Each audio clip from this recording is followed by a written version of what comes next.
I think I might just talk to Lee about getting a job testing some of this equipment. It sure looks like a lot of fun. Hey, if you're building one yourself, one of the first decisions you'll have to make is what kind of wood to use. Now, Lee's company uses either cedar or redwood, which is a good weather-resistant species of wood, but you can also use pressure-treated wood.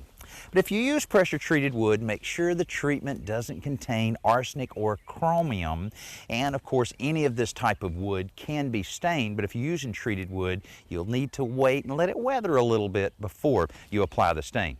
Another thing to consider when you're positioning your place set out in your yard, to have plenty of space all the way around it. 6 feet should be considered a minimum between the place set and anything adjacent to it.